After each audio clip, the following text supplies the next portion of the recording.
Fusilamientos, sí, hemos fusilado. Fusilamos, seguiremos fusilando mientras sea necesario. Nuestra lucha es una lucha a muerte.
Ernesto Guevara de la Serna es, para muchos, un ídolo. Para otros, solamente el esqueleto de un falso mito que ha tejido el cruzar de la historia. Las anécdotas sobre un joven idealista, luchador infatigable a favor de los necesitados, de un Robin Hood latinoamericano, han sido desmentidas por varios historiadores. Guevara, hasta llegar a Guatemala, no tenía formación ideológica ninguna. Era el aventurero aquel que lo que le interesaba era el juego de fútbol y la indiferencia y la fotografía que tomaba. Y entonces, cuando está allí en Guatemala, que comienza la invasión, él le escribe a su tía una carta: me estoy muriendo de la risa, no dice muriendo, dice una grosería, que no quiero repetirlo, de la risa, viendo a la gente correr por las bombitas que están tirando estos aviones. O sea, él es un espectador de aquella lucha que tiene parte del pueblo de Guatemala que respalda a Arbenz y las tropas de Castillo Armas que al fin dominan la situación y derrocan al gobierno de Arbenz. Enrique Ros, historiador e investigador, es autor de una de las más completas obras sobre la vida del guerrillero argentino, Ernesto Guevara, mito o realidad.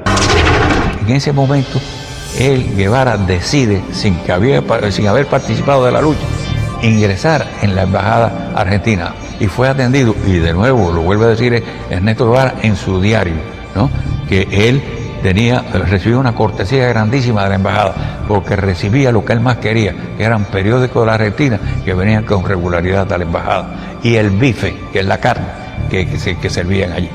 Allí ya ha conocido a Hilda Gadea. Hilda Gadea es una muchacha peruana y de ideas comunistas. Y es Hilda Gadea quien empieza a formar ideológicamente a Ernesto Guevara y quien lo presenta a una serie de figuras, que lo había presentado, del gobierno de Arbenz. Así que ahí es cuando él empieza a formarse. Y ya había ha hecho contacto también a través de Hilda Gadea con Ñico López, que es el primer cubano con quien él hace contacto en Guatemala. Es Ñico, el Flaco López, quien lo recluta y lo presenta al grupo de cubanos exiliados que militaban en el movimiento 26 de julio en Guatemala. De esta forma, Guevara inicia una faceta de revolucionario y posteriormente viaja junto al grupo de cubanos a México. Varios estudios apuntan a que Ernesto Guevara, a su llegada a México, ya tenía definido su carácter de hombre cruel, de ejecutor de sus potenciales enemigos. En carta dirigida a su amiga y exnovia Tita Infante, señala: si se hubieran producido esos fusilamientos, el gobierno hubiera conservado la posibilidad de devolver el golpe, refiriéndose al derrocamiento del gobierno de Jacobo Arbenz en Guatemala. Yo conocí a Guevara a mediados del año 56 en México. Ahí una cafetería, un bar que había ahí por el Zócalo, pegado ahí al Zócalo, que ahí concurría mucho revolucionarios, ¿no? De distintas tendencias, ¿no? Lázaro Guerra militó en los movimientos revolucionarios cubanos. Marchó a México en calidad de exiliado y fue uno de los sobrevivientes de la expedición del Corintia. A mí el que me presenta es Ñico López. Pero al otro día que Ñico López viene, me dice, oye, lo que te presenté fulano, eso no sirve, ¿verdad? No te creas que vaya cualquier cosa, eso no sirve. Él no es como tú y como nosotros y como yo. Este tipo es un tipo maquiavélico, ¿sabes? Y él es el que le lleva y trae a Fidel todo el trajín de nosotros. Es un tipo repugnante, ¿no? Que Fidel llegaba y él decía, iba corriendo para donde estaba Castro, ¿no? Y Castro, fíjate, le gustaba y le gusta que lo adulen, ¿no? Esa es la persona de él. Sí, él vino a pedirme ayuda. Me dijo que había 11 cubanos durmiendo en el suelo en el departamento de María Antonia González. Una pobre mujer, en un departamento muy chico, y estaban durmiendo en el suelo. Y aquello me tocó el alma. Y le dije, mándame 7 o 8 para acá, yo les haré una comida al día y alojamiento. Orlando de Cárdenas, periodista, fue amigo de Fidel Castro. Vivía en México y fue uno de los principales colaboradores del movimiento 26 de julio en tierras aztecas. A él al principio se le dijo doctor Guevara o Ernesto Guevara, pero cuando vimos que él se hacía burla de nuestra manera de hablar, entonces en represalia ya no le dijimos nunca más Guevara ni Ernesto, le decíamos el Che. Para todo el Che y el Che y el Che, y se le quedó lo del Che, que hasta el mismo Fidel y Raúl le decían el Che. Y se lo decíamos muchas veces con un poco de sorna, como para restregarle en la cara lo que él nos había hecho a nosotros. Nunca nos vio completamente como compañeros. Guevara nunca llegó a intimar totalmente con el grupo de jóvenes revolucionarios cubanos. Cuentan quienes compartieron con él el entrenamiento militar en tierras aztecas que su desprecio hacia los cubanos siempre se hacía sentir. Sentimiento que extendía a los negros y al pueblo mexicano, a quienes constantemente menospreciaba. Llegamos a México el 10 de diciembre de 1955 y Fidel me presentó y me dijo, muchachos, este es el coreano, él va a ser nuestro instructor militar. Miguel Sánchez, el coreano, combatió junto a las tropas estadounidenses en la Guerra de Corea. Fue reclutado por Fidel Castro como instructor militar de los cubanos que se entrenaban en México. Allí en la casa de María Antonia González conocí a Ernesto Guevara de la Serna, que después le decían el Che, todavía le decíamos el Chancho, porque él tenía poca afición por bañarse y siempre tenía un olorcito arriba que olía como a riñón hervido. Al principio quiso entrar en indisciplina y yo lo paré tranquilamente y le dije, yo estoy a cargo del entrenamiento militar, tú no eres más que un soldado. Se me puso a echar una sonrisita y yo le dije, 20 planchas, Ernesto Guevara de la Serna, y dio las 20 planchas. Él despreciaba a los negros, muchísimas veces tenía problemas con Juan Almeida Bosque, que le decía el negrito, y Juan Almeida se insultaba, y entonces yo dije, mira Juan, tú lo que tienes que decirle cuando te diga el negrito, dile, tú eres el chancho porque tú no te bañas. Y así se lo decía Juan Almeida Bosque. Después despreciaba a los indios.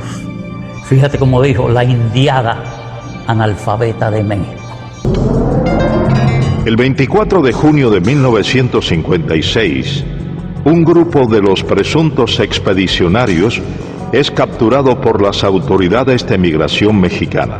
Ernesto Guevara estaba entre ellos. Varios estudios acusan a Guevara de haber sido informante o delator al colaborar con las autoridades por temor a una posible deportación a la Argentina, su tierra natal, a principios de julio de ese año.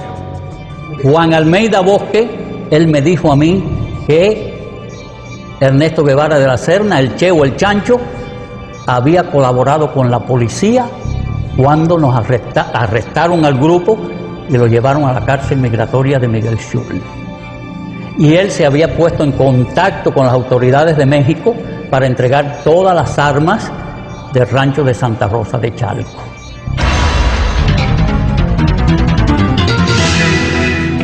A la salida de la cárcel Miguel Schultz en México, Ernesto Guevara aún tenía dudas sobre su futuro y en particular sobre su propósito de participar en la expedición a Cuba. En carta dirigida a su madre le manifestó su intención de cambiar los planes y viajar a Europa y a la China de Mao.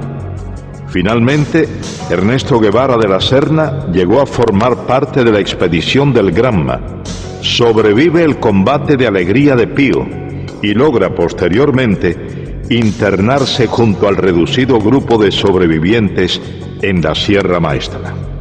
Aproximadamente 2 meses más tarde, en carta fechada enero 28 de 1957, a solo 6 días de haber reconocido matar a un hombre por primera vez en el combate de Llanos del Infierno, Guevara le expresa a su entonces esposa, la peruana Hilda Gadea, quien posteriormente la publicara en su libro Ernesto, la memoria del Che Guevara. Querida vieja, estoy en la manigua cubana, vivo y sediento de sangre. Una vez se coge un guajiro que no estaba, que según los datos, según todo coincidía que él era chivato del ejército, ¿no? Pero no había una seguridad concreta, el tipo nunca confesó. Jaime Costa fue asaltante del cuartel Moncada, expedicionario del yate Granma y comandante del ejército rebelde. Fue enviado por Castro a reagrupar a los miembros del movimiento 26 de julio, exiliados en Centroamérica. Entonces se formó el tribunal y acordamos que no hay una seguridad que él haya sido un delator de una operación. Por lo tanto, no se puede quitarle la vida. Y el Che dice, bueno, si no la quitan ustedes, se la quito yo. Entonces todo el mundo se viene mirando ahí, ¿por qué tú lo vas a matar, chico? Tú ves que tú no eres cubano. Es un cubano. Y no ha confesado que es delator. Y Ramiro dice que no se puede fusilar como presidente de ese tribunal. Y en ese momento, ¿qué más grado tiene? Y entonces él sacó la pistola y lo mató, Y ahí donde el Che tiene la frase esa: ante la duda, no hace más nada, hay que fusilarte.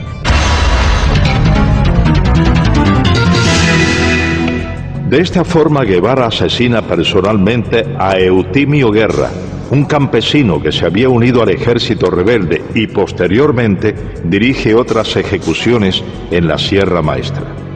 No había que comer, es que llegamos y acampamos en la finca La Otilia, frente a las minas de Boicipo. Luciano Medina fue capitán del ejército rebelde, hombre de confianza y correo de Fidel Castro. Participó en la invasión de Oriente a Occidente bajo las órdenes del comandante Camilo Cienfuegos. Llevábamos 3 días sin comer y el Che Guevara nos mandó que había que buscar un puerco.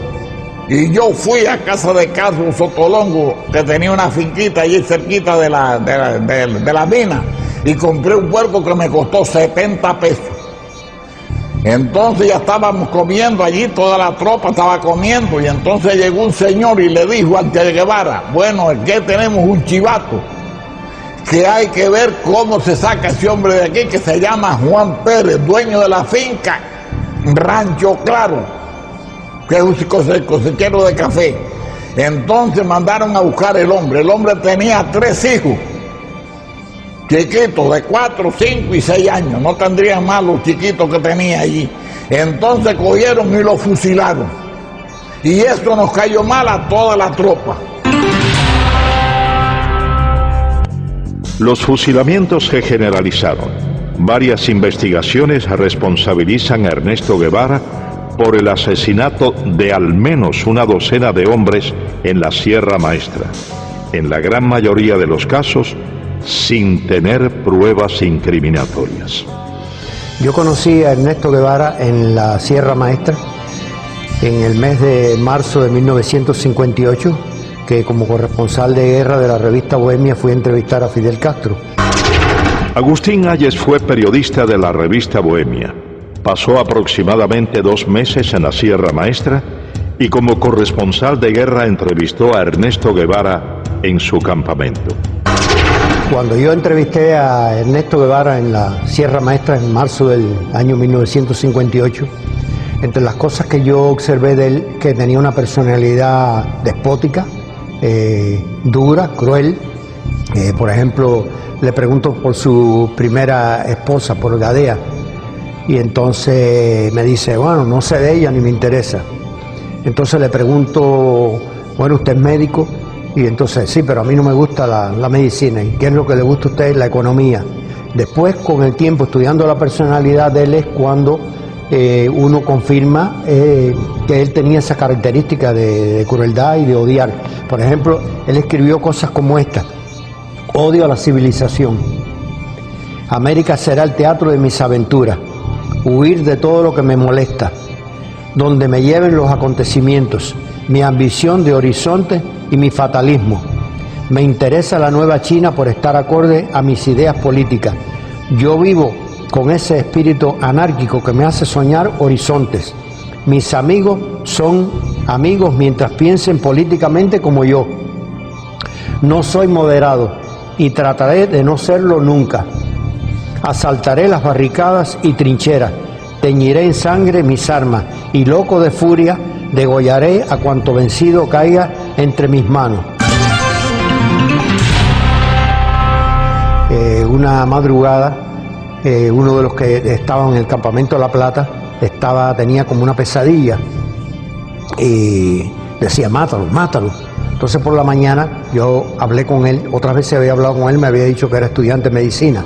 Él se llamaba, era capitán Humberto Rodríguez.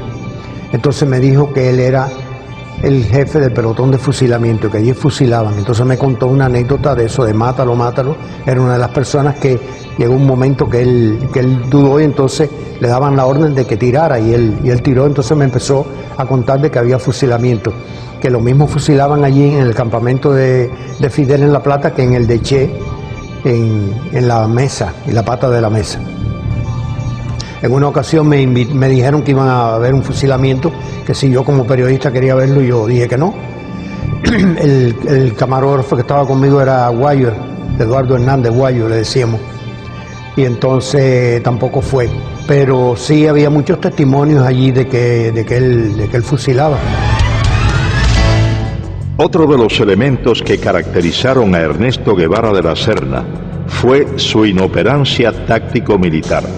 A pesar de haber sido nombrado por Fidel Castro como jefe de una de las más importantes columnas guerrilleras, afirman sus compañeros de lucha que Guevara no estaba capacitado militarmente.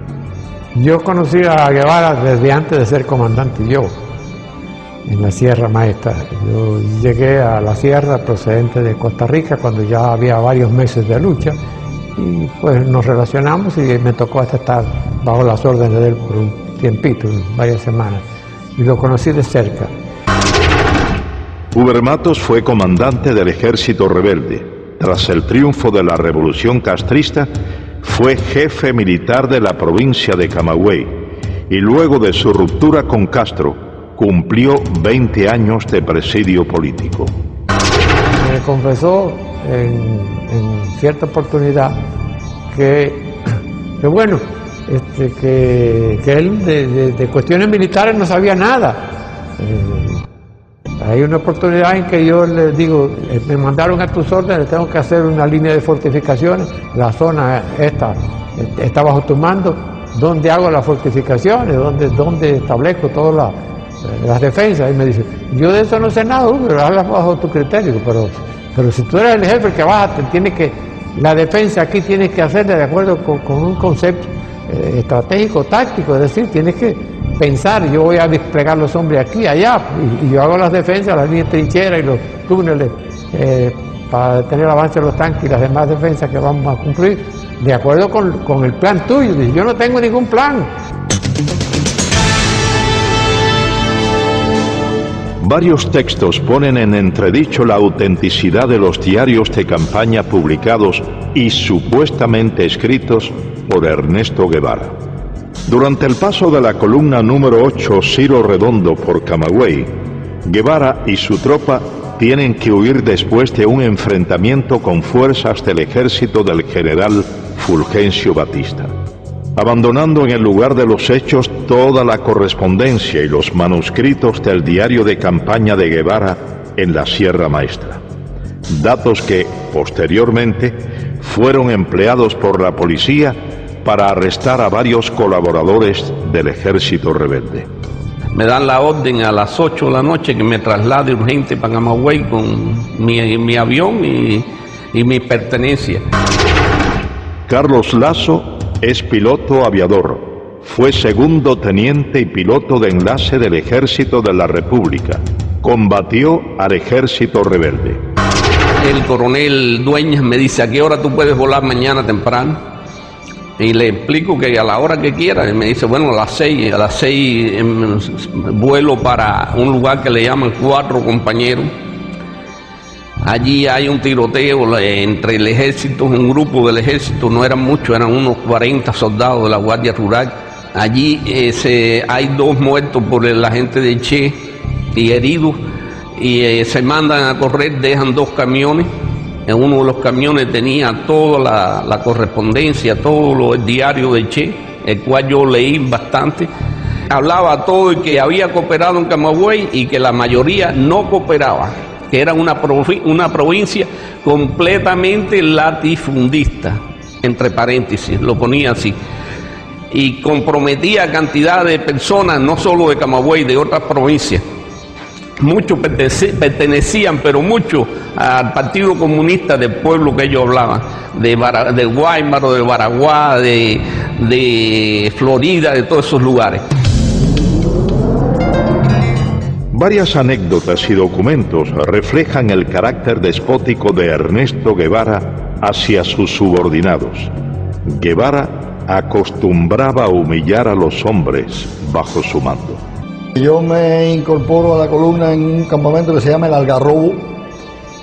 Aquel día, una tarde, nos formaron, cuando nosotros llegamos ahí, que veníamos de la zona más al norte de la sierra. Cuando llegamos allí, por la tarde nos formaron, éramos unos 200, 300 hombres, alrededor de eso. Y ahí vino Guevara y nos habló. Eduardo Pérez fue primer teniente del ejército rebelde. Se incorporó en las villas a la columna número 8 Ciro Redondo, que comandaba Ernesto Guevara. A nosotros nos mandan a la zona que va entre Fomento y El Pedrero, en un lugar un poquito más adelante de un lugar que se llama Cipiagua. Empezamos a combatir de acuerdo con las órdenes que teníamos. No nos habían situado todos éramos bisoños ahí, no nos habían situado ningún personal experimentado. El primer día, en el primer combate, cuando llevábamos 2 o 3 horas combatiendo, vimos que allí no había posibilidad de resistir, nos retiramos e hicimos una línea de resistencia como 1 kilómetro más atrás. Ahí mandaron a alguna gente experimentada, 4 o 6 gente experimentada, entre ellos Rogelio Acevedo, los mandaron a esa línea de combate y ahí estuvimos combatiendo 3 días continuados. En esos 3 días no recibimos comida, no recibimos nada, y en el tercer día viene Camilo, que traía unas armas de Yaguajay, y vino hasta El Pedrero. Cuando llega Camilo al Pedrero, los otros que están allí, nadie se atreve a mandarnos nada de comer. Cuando llega Camilo, allí al Pedrero, el Che no está, y Camilo empieza a preguntarle cómo está la situación, y Camilo dice, pero ven acá, y a estos hombres, ¿por qué no le mandan comida? No, porque el Che dice que no, porque se tuvieron que retirar de la primera posición que tenía. Dice Camilo, no, pero que los maten a tiro, que los maten el ejército, pero ¿cómo los va a matar de hambre el argentino este? No. Y esa tarde nos llegó a nosotros cajas de malta, salchichones, cajas de galletas, y pudimos comer esa tarde después de 3 días. La primera misión de Ernesto Guevara tras su llegada a las villas fue tomar el control de la zona hasta ese entonces en manos de los guerrilleros que operaban en el Segundo Frente Nacional del Escambray.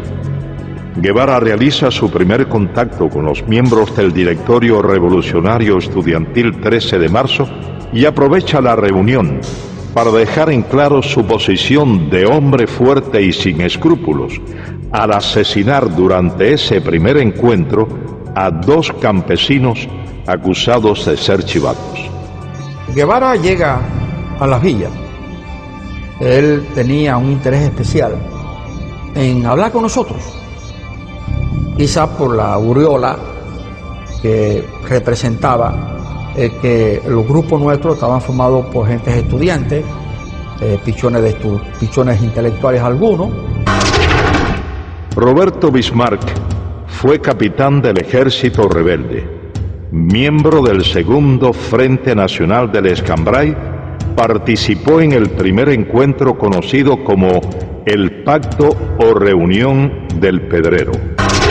Fuimos a la reunión aquella, una reunión que tuvo lugar en el Pedrero, una sección del campamento de nosotros, y allí lo conocimos. Lo conocimos como podíamos conocer a cualquier otro. Y estuvimos conversando quizá un periodo, quizá de unas 4 o 5 horas. Ese fue el contacto mío y de nosotros con este personaje. Pensamos que este hombre no tenía ninguna intención idealista ni remotamente. Por ejemplo, un hecho que resultó bastante chocante para mi persona. Hubo una operación, una pequeña operación militar, en la cual se logró apresar algunas personas, algunos de ellos guajiros, que supuestamente habían estado colaborando, a mí no me contaba, pero eso era lo que se le adjudicaba, con el régimen de Batista. En forma arbitraria, yo fui testigo de que el Che Guevara dijo que a esa gente, como eran unos colaboradores de la llamada dictadura, había que castigarlo con la muerte. Y sin juicio previo, incluso contra la protesta, no vamos a decir protesta, contra el juicio de nosotros de que no debía de acelerarse un tipo de acción en ese momento porque no habían garantía para las personas que supuestamente estaban acusadas. El Che Guevara dijo que no, que eso había que matarlos. Y a 2 de ellos fui testigo presencial de que con su pistola los mató.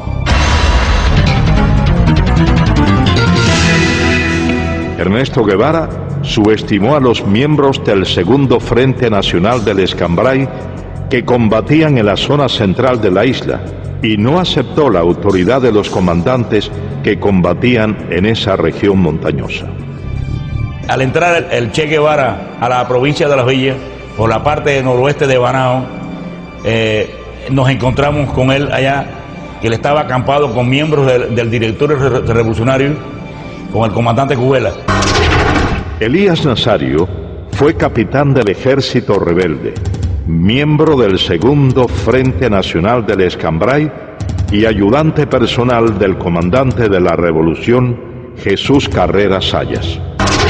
Él y el comandante Carreras tuvieron una buena discusión, ¿no?, por la zona que se estaban disputando, ¿no?, porque ya el Che venía diciendo que era comandante en jefe del Escambray.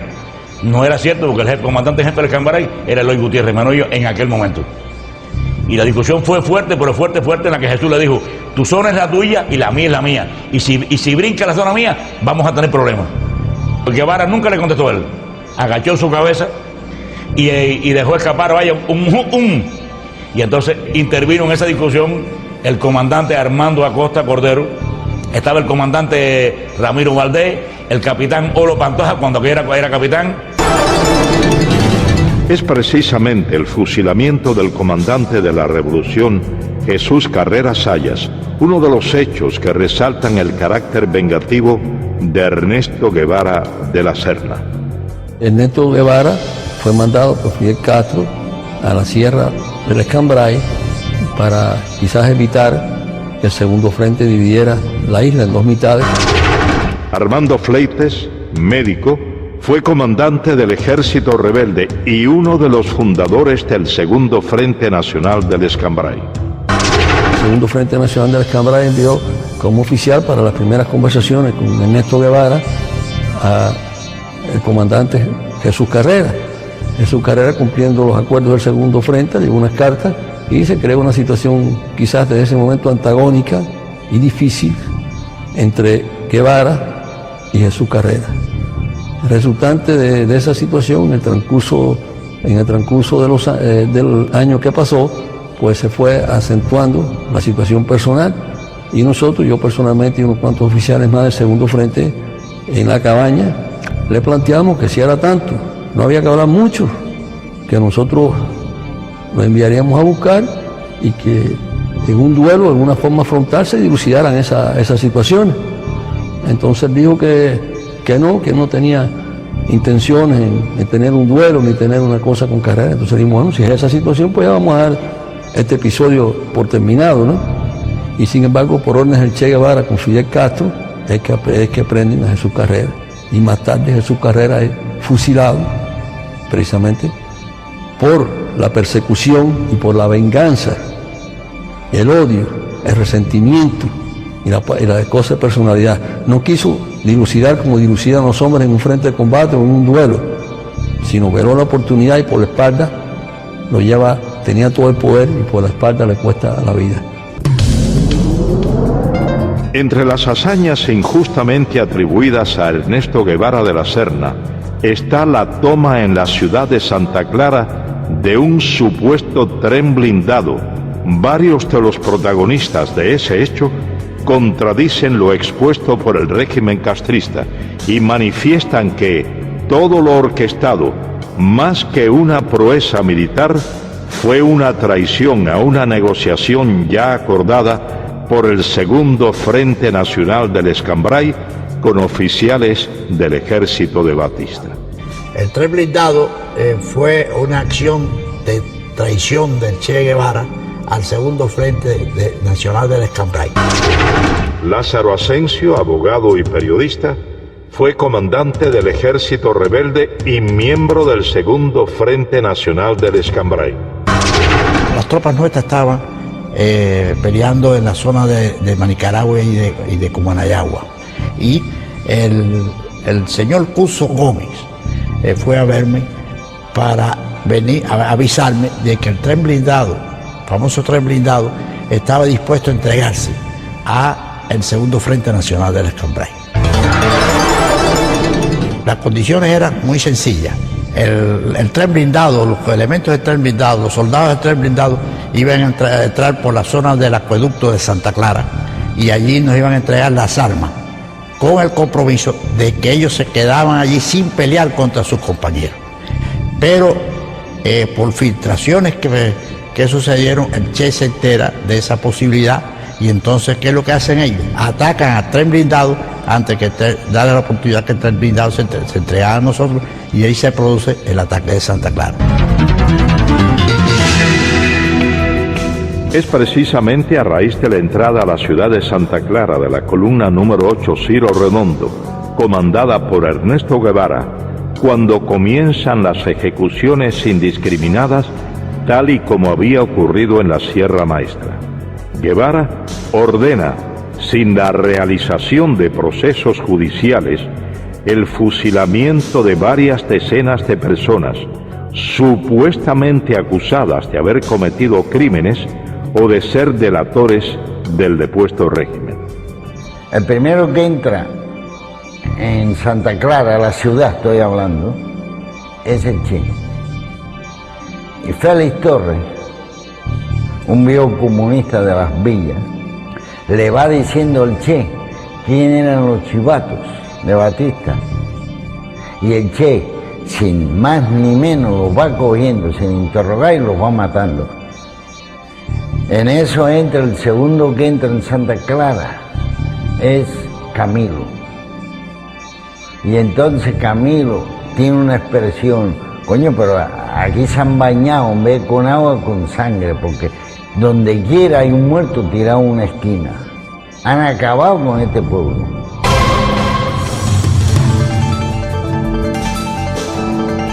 Triunfa la Revolución Cubana. Ernesto Guevara es nombrado jefe de la fortaleza militar de La Cabaña.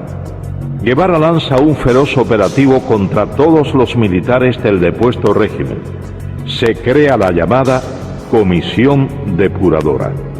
Estuve trabajando en la fortaleza de La Cabaña a las órdenes de Ernesto Che Guevara, que era el jefe militar de esa fortaleza. Napoleón Vilaboa había sido miembro del movimiento 26 de julio. En enero de 1959 comenzó a trabajar en la llamada Comisión Depuradora en la fortaleza de La Cabaña, bajo las órdenes de Ernesto Guevara. La Comisión Depuradora es un organismo que se crea, lo crea el gobierno de Fidel Castro con el pretexto de depurar las Fuerzas Armadas en Cuba. Claro, el fin de esto era simplemente implantar el terror revolucionario en Cuba mediante los fusilamientos. Esos fusilamientos eran una cosa arbitraria, porque los infelices que llevaban allí ya estaban previamente sentenciados a muerte, como en el caso, por ejemplo, del primer teniente José Castaño, que había sido jefe del BRAC y que fue asesinado personalmente por el Che Guevara en su propia oficina, y contra el cual no había ningún tipo de pretexto legal para poder fusilar, porque este señor ni había matado ni había torturado a nadie durante el régimen de Fulgencio Batista. Mi padre fue asesinado por Ernesto Guevara el 7 de marzo de 1959. La razón por la cual Ernesto Guevara mata a mi padre es por la razón de que mi padre tenía un extenso conocimiento sobre las actividades comunistas en Cuba. Desde hacía 2 o 3 años, mi padre era el segundo jefe, primeramente del Servicio de Inteligencia Militar y después del BRAC, que era el Buró de Represión de Actividades Anticomunistas. Mi padre poseía uno de los mejores archivos de todo el sistema comunista que funcionaba en aquel entonces en todo Centro y Suramérica. Las condiciones en las que fue asesinado, él estaba preso en La Cabaña desde hacía aproximadamente 3 meses, y cuando llegó el juicio, que se hizo el 6 de marzo, se hizo un juicio que prácticamente no tenía sentido. El tribunal lo sentenció a muerte aproximadamente a medianoche, y entonces se hizo una evaluación del caso de Castaño y se mandó podemos decir, una comisión para que se hablara con Fidel Castro en ese momento para que no se matara al teniente Castaño, ya que el teniente Castaño no tenía ningún muerto ni ninguna persona que haya sido herida o maltratada por él. Cuando Fidel se comunicó con Ernesto Guevara le dijo que ya era muy tarde, que la orden ya había sido hecha por él, y él en su despacho primeramente lo interrogó, lo maltrataron físicamente, y como no se podían poner de acuerdo de ninguna forma, el Che Guevara, dándole una vuelta a la oficina con su pistola, le dio 2 balazos en la cabeza. A Ernesto Guevara se le atribuye el fusilamiento de varios centenares de hombres, en su mayoría miembros del antiguo régimen, durante los aproximadamente 4 meses que estuvo al frente de la fortaleza militar de La Cabaña. El Che tenía solamente una divisa: ustedes están aquí para pasar los expedientes rápido. La comisión está trabajando muy lentamente y nosotros tenemos que ir juzgando a todos estos criminales lo más rápido posible.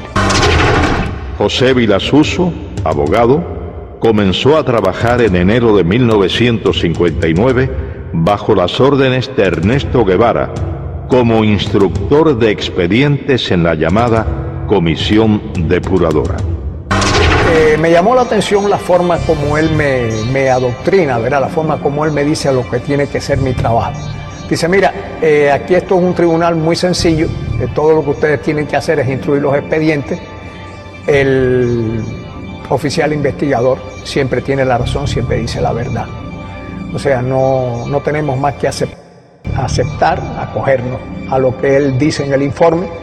Tú vas a organizar, vas a instruir tus expedientes y después los pasas al Ministerio Fiscal. O sea, la labor es bien sencilla, es una labor de profesional, pero muy limitada. Esas fueron más o menos sus palabras, es la idea. Dice, de luego, pues se me echó así para atrás, ¿no? Sonriente. Y me dice, aquí vas a ver cosas muy sabrosas, ¿sabes? Guardé silencio y al día siguiente comencé a trabajar. Allí se generalizaba con un eslogan político. Son asesinos, son criminales, pertenecen a una dictadura, tienen que ser ajusticiados. Eran hombres que no vamos ahora a juzgarlos, ¿verdad? Pero no nos correspondía a nosotros ejecutarlos.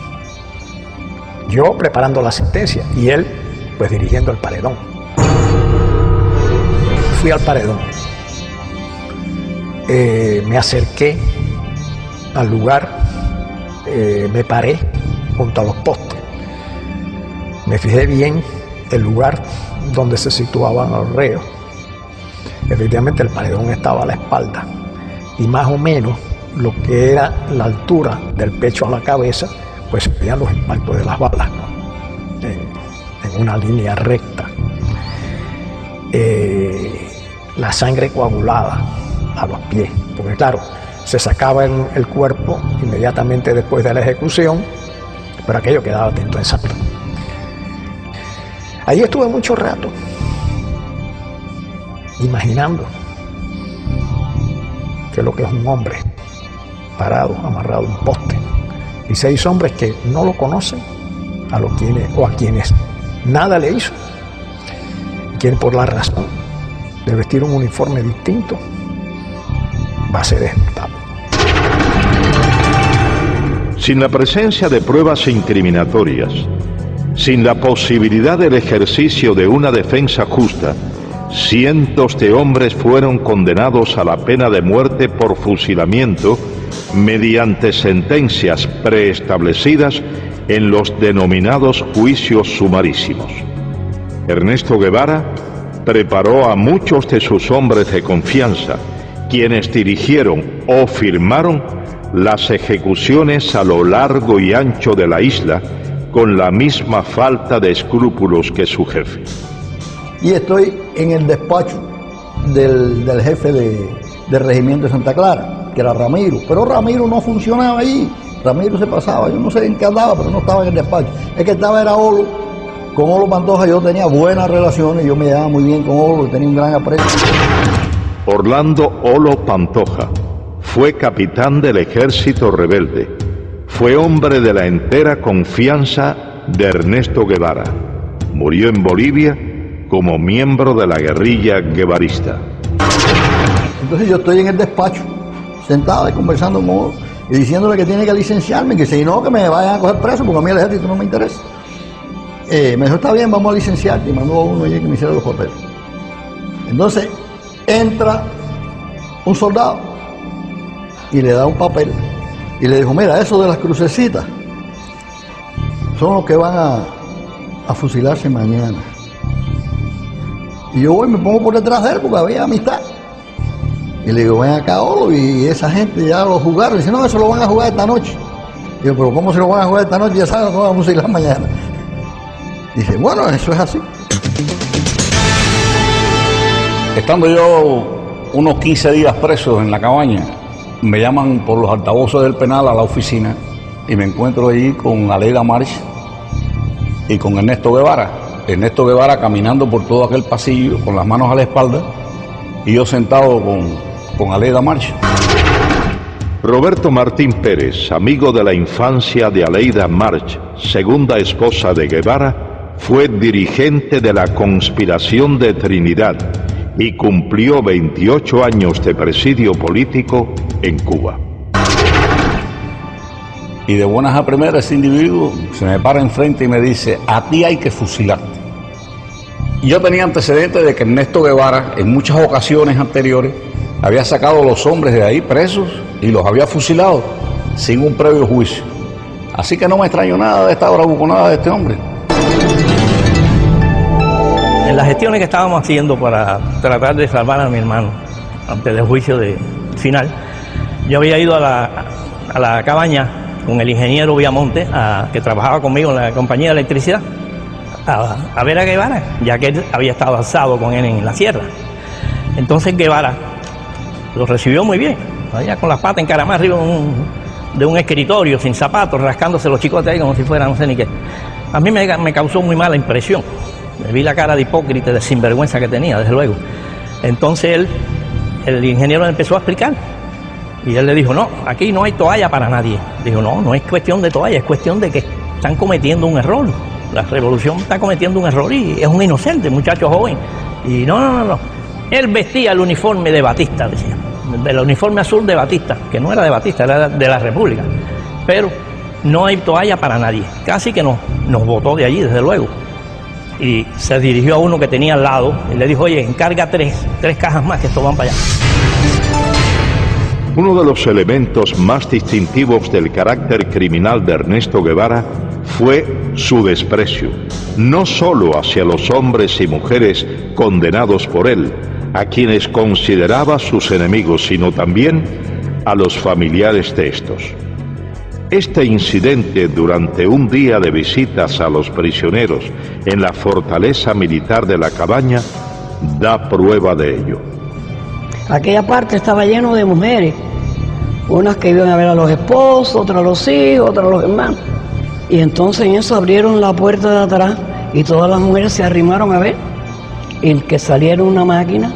Entonces las mujeres todas rodearon la máquina y empezaron a decirle que qué pasaba, que por favor que los dejara entrar a ver a sus familiares, que hacía días que no lo veían, que le llevaban comida y le llevábamos de todo. Y entonces él eso sí nos miró con una cara de estúpido y nos dijo, están castigados y hoy no hay visita para nadie. Al decir eso todas las mujeres empezaron a gritar y empezaron a coger el carro y a darle por un lado y por el otro y por el otro y lo movían todo. El chofer le dijo, sube a la ventanilla, y eso así lo subió y entonces llamó por teléfono y vino una patrulla de soldados de eso con una fusta y a todo el mundo le empezó a dar. Tras aproximadamente 4 meses al frente de la fortaleza militar de la Cabaña, Ernesto Guevara ocupó varios cargos durante el comienzo de la Revolución Cubana. Primero, fue presidente del Banco Nacional de Cuba y posteriormente ministro de Industrias. En todos estos, primó su incapacidad profesional y una constante, sembrar el terror como base o medio para el sometimiento. Yo conocí a Ernesto Guevara en el año 1959, cuando Felipe Paso, que con la revolución lo nombraron presidente del Banco Nacional, me citó para diseñar lo que hoy es el Hospital Efigenio Amejeira, ¿no? Nicolás Quintana, arquitecto, fue designado para diseñar el edificio del Banco Nacional de Cuba, posteriormente transformado en el Hospital Hermanos Almejeira. Cuando Ernesto Guevara sustituye a Pasos en el Banco Nacional, lo primero que hace, como que éramos los arquitectos del edificio, nos invita a mi socio Miguel Ángel Muenque y a mí. Yo me encuentro a este señor en el despacho donde tantas veces yo había ido, ¿no? Cuando Felipe estaba, con los pies arriba de las mesas, una bota se la había quitado, las medias estaban rotas y me acuerdo todavía como si fuera hoy los dedos que se meneaban, ¿no? Y a mí aquello me pareció una cosa kafkiana, ¿no? Porque me pareció increíble que el presidente del Banco Nacional de Cuba fuera ese personaje que estaba sentado allí. Entonces su primera frase fue, usted es burgués, ¿no? No sé por qué, me la cogió conmigo, ¿no? Yo dije, no, comandante, yo no soy burgués. Ah, ahora usted es revolucionario. No, yo no soy revolucionario. Burgués era mi bodeguero. Yo soy gran burgués. Nací con una cuchara de plata en la boca y me he pasado la mitad de mi vida trabajando para ayudar a los que nacieron sin ella. Por lo tanto, tengo la moral para poder hablar. La respuesta fue, usted tiene 3 alternativas, y me metió los dedos en los ojos. Una alternativa es que usted se va de Cuba. La segunda alternativa son 30 años. Fíjate con la facilidad, ¿no?, que este señor disponía de la vida de la gente. Y la tercera alternativa, como usted es gran burgués, es el paredón de fusilamiento. Me dicen, óigame, el comandante Guevara ha llamado y dice que quiere que el ministro vaya a verlo al Tribunal de Cuentas. José M. Illán, economista, fue subsecretario de Hacienda y miembro del primer gabinete ministerial de la Revolución Castrista en 1959. Y me dicen, bueno, mire, yo estoy aquí reunido con la Asamblea de los Cultivadores del Tabaco. Nosotros le decíamos los tabaqueros. Y ellos tienen un problema grave. Ellos no pueden pagar los impuestos. Hay que suprimir ese impuesto que ellos tienen que pagar. En ese momento yo me olvidé de que era el comandante Guevara y de que era comandante de la revolución y que era un tipo de tira-tira y que estaba matando gente en la cabaña. Y simplemente actué como el profesional que era. En todo el tiempo que estuve frente a ese caballero, en ningún momento me insinuó que nos sentáramos a hablar. En ningún momento movió su mano y yo tampoco la mía para estrechar mi diestra. Y su desplante era absoluto ante un civil, un cubano más, que venía aquí y que se había atrevido a decirle que no a lo que él había propuesto. Pero como él no sabía de lo que estaba hablando, era la técnica que muchos de ellos usaban y la gente por miedo no se le enfrentaba. Yo estuve involucrado con Fran Pay en la lucha contra Batista y durante esa lucha conocí al Che Guevara. José Pepín Pujols fue miembro del movimiento 26 de julio. Fue llamado por Guevara para colaborar como supervisor de la planta de níquel y cobalto de Moa y práctico de puerto. Entonces, él, que ya nos conocíamos, me encomiendan la labor de ir a Moa para hacer un reporte y preparar el puerto para recibir todos los petroleros, todos los barcos. Y cuando yo vuelvo en una de las tantas reuniones que tuvimos en La Habana, entró un ayudante del Che con un montón de papeles y se quedó parado. Entonces el Che le dijo, ¿qué quieres? Le dice, pasa que estos son revolucionarios.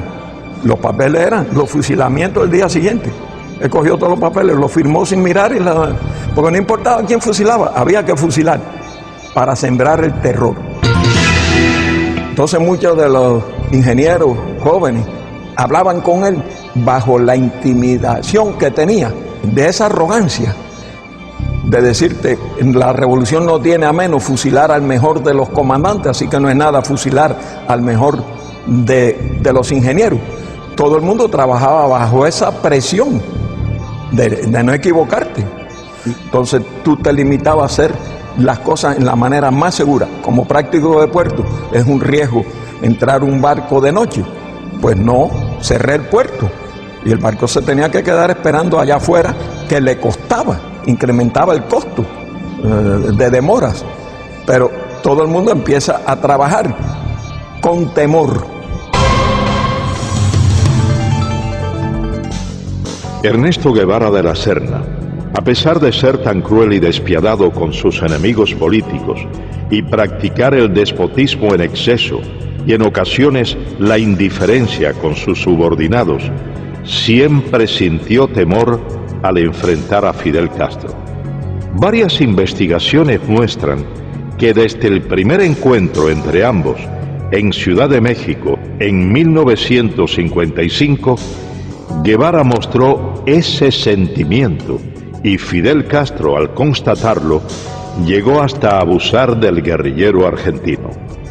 Mientras yo esperaba allí en el tercer piso, hablando con Fidel, ese día que me empezó a preguntar cómo andaban las cosas, y yo igual. José Ignacio Rasco, abogado, compañero de Fidel Castro durante 11 años de la etapa estudiantil, fue llamado por este a colaborar con la revolución en el año del triunfo insurreccional. Y en eso llega el Che Guevara, y el Che Guevara le dice algo a Fidel que había que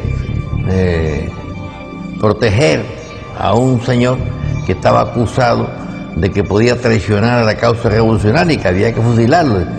Y entonces Fidel ha cogido por la solapa al señor Che Guevara y pero Che, no seas idiota, no te acobardes, si tú quieres lo fusilas, si te parece mejor lo pones en un avión y lo mandas para el exilio, o si no lo dejas que se pudre en la cabaña. Esta anécdota, a mi juicio, retrata cómo era la sumisión de el Che Guevara a Fidel Castro en aquellos momentos ya.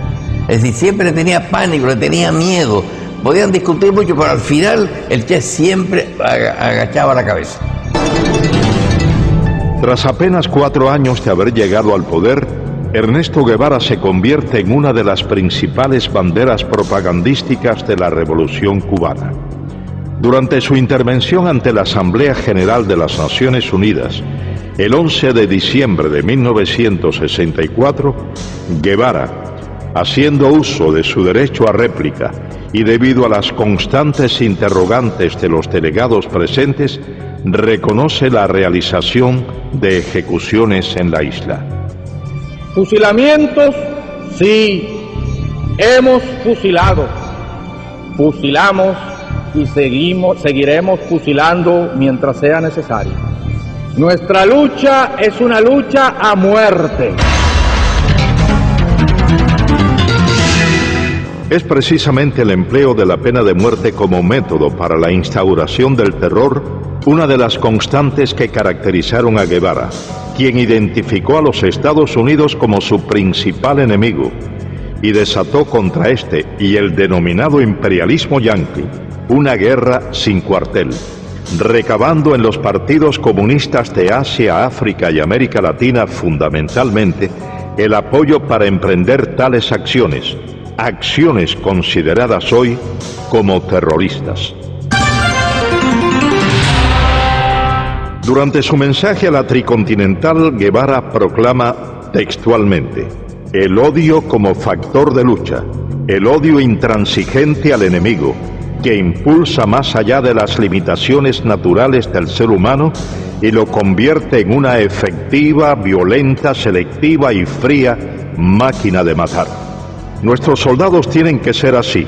Un pueblo sin odio no puede triunfar sobre un enemigo brutal. Seguidamente, Ernesto Guevara expresa una frase considerada por varios investigadores como uno de los fundamentos del terrorismo moderno. Hay que llevar la guerra hasta donde el enemigo la lleve, a su casa, a sus lugares de diversión, hacerla total. Hay que impedirle tener un minuto de tranquilidad, un minuto de sosiego fuera de sus cuarteles, y aun dentro de los mismos, atacarlo donde quiera que se encuentre, hacerlo sentir una fiera acosada por cada lugar que transite. Ernesto Guevara organiza un grupo guerrillero en Cuba, parte a África. El Congo es el país escogido como punto detonante de la supuesta guerrilla africana. Llega Guevara al Congo, participa en una serie de batallas, pierde todas las batallas, nadie lo atiende, los dirigentes del Congo no le prestan atención, nos dice que Kabila lo tiene a él como un becario, así como cero a la izquierda, y entonces pierde. Las naciones que rodean al Congo exigen que salgan del Congo los tropas extranjeras, y las tropas extranjeras eran las de Sudáfrica que estaban allí y también las de Guevara, que el grupo cubano, y se ve obligado a salir del Congo, pero él no quería regresar a Cuba porque él ya sabía la enemistad que sentía Castro hacia él, y hubo una gran presión. Su misma esposa tuvo que ir a la Ida March al Congo a persuadirlo y a convencerlo de que regresara a Cuba. Entonces él allí ya ha organizado la idea de ir a Bolivia, porque ya Guevara no cabía en la isla de Cuba junto a Fidel. Tras ser derrotado en África, Guevara regresa a la isla y prepara una nueva aventura. Esta vez, el blanco escogido es Latinoamérica. Junto a un reducido grupo de hombres de confianza, marcha a Bolivia. El 31 de diciembre de 1966 se produce muy cercano a la finca Ñancauazú en Bolivia el histórico encuentro entre Ernesto Guevara de la Serna y Mario Monge Molina, secretario general del Partido Comunista Boliviano. Monge le expresa a Guevara que no permitirá que ningún extranjero dirija la lucha armada de su país y le propone hacerse él cargo de las operaciones y designarlo como su asesor militar. Guevara no aceptó. Entonces él me dijo: yo no te puedo dar la dirección revolucionaria. Él mismo me dijo en la conversación: yo a Cuba no podía volver. Para mí se había cerrado eso. Yo me había despedido a paso marcial. Entonces tenía que buscar otro lugar donde aparecer.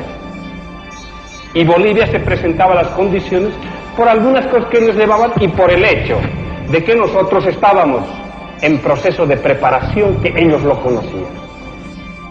Han de encontrar un lugar donde exista un compromiso del Partido Comunista o de cualquier dirigente individualmente para colaborar con la guerrilla del Che en el país.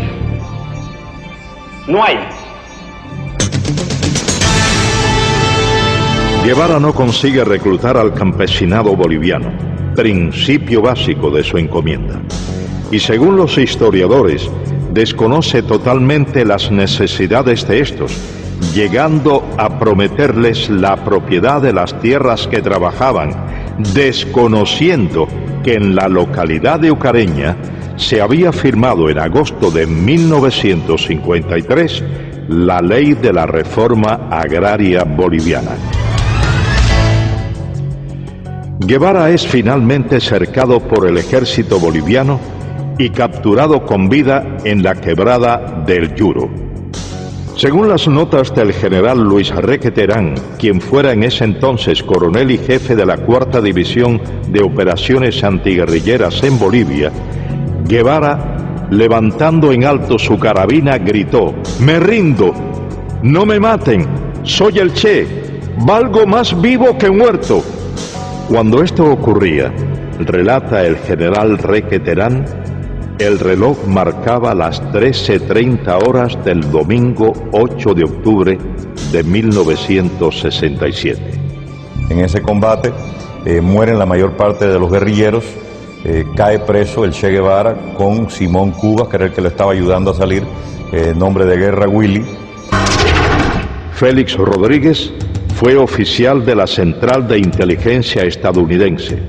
Fue el oficial que recibió la orden de ajusticiar a Ernesto Guevara tras su captura en Bolivia.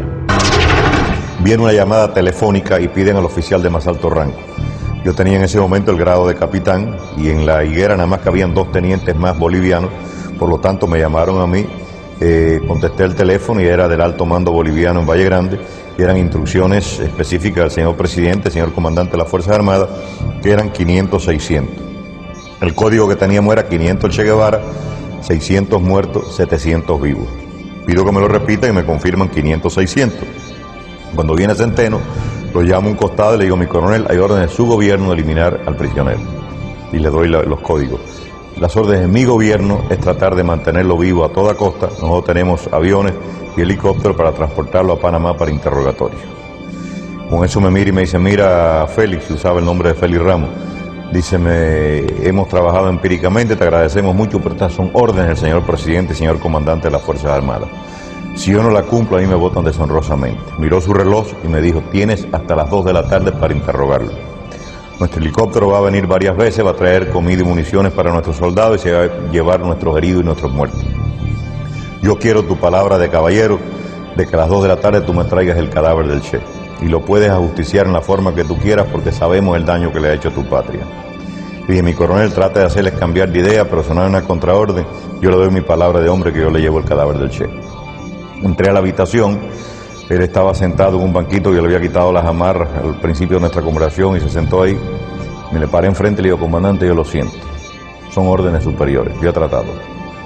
Se puso blanco como un papel pensando que era yo el que le iba a tirar. Salí de la habitación, aquello estaba lleno de soldados afuera, obviamente estaban escuchando la conversación, y estaba el teniente Pérez al lado del sargento Terán, y entonces le dije al sargento: sargento, no le tire de aquí para arriba, tírale de aquí para abajo, son órdenes de su gobierno, se supone que este hombre muera de heridas en combate.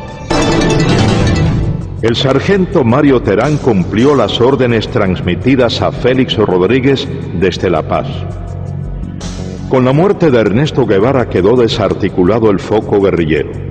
5 hombres pudieron escapar con vida. 2 bolivianos, muertos 2 años más tarde, y 3 cubanos. Y yo me considero engañado por el Che Guevara, porque el mismo amor que sentíamos y respeto por Fidel Castro lo sentíamos por el Che. Yo nunca hubiera querido que me hubiesen preguntado a cuál de los dos quería más, porque no sabría dar la respuesta. Y creo que todos los que estaban a mi alrededor así lo sentían. Dariel Alarcón Benigno fue capitán del ejército rebelde. Llegó a ser coronel de tropas especiales en Cuba. Participó junto a Guevara en las guerrillas de la Sierra Maestra y en las insurgencias de El Congo y Bolivia. En la mayoría del pequeño grupo que habíamos allí, cubanos, todos habíamos pasado academias militares y que estábamos preparados ya militarmente. Yo, que era uno de los más brutos, ya podía dirigir una división. Pinares, que era un comandante, que mandaba ejército. Gustavo Machín, otro comandante. Vilo Acuña, otro comandante. Todos éramos reclutas. Ninguno podíamos tomar la decisión aún ni de situar una posta. Éramos nulos. Entonces, ¿por qué no aprovechó nuestra capacidad militar? Yo se la demostré, porque yo fui el ametralladorista, fui el explorador, fui el punta vanguardia, pero después que quedamos, el día 8 de octubre, que quedamos 6, yo saqué 5 hombres hasta la frontera, con Chile, después de caminar 3.500 kilómetros, con 3 divisiones del ejército persiguiéndome día y noche, y le hice más baja al ejército que cuando éramos el grupo completo. Rompimos 14 cercos al ejército y perdí un hombre, pero atravesamos la selva y atravesamos el altiplano y salimos a Chile. Por eso yo digo que hubo una parte en él y fue el de no darnos a nosotros la participación que tenía que darnos, no darnos a nosotros el derecho a discutir las cosas internas de la guerrilla. Él las pensaba, él las elaboraba y él nos las transmitía. Y lo que él dijera, él era lo que había que hacer. Nosotros no teníamos ni voz ni voto.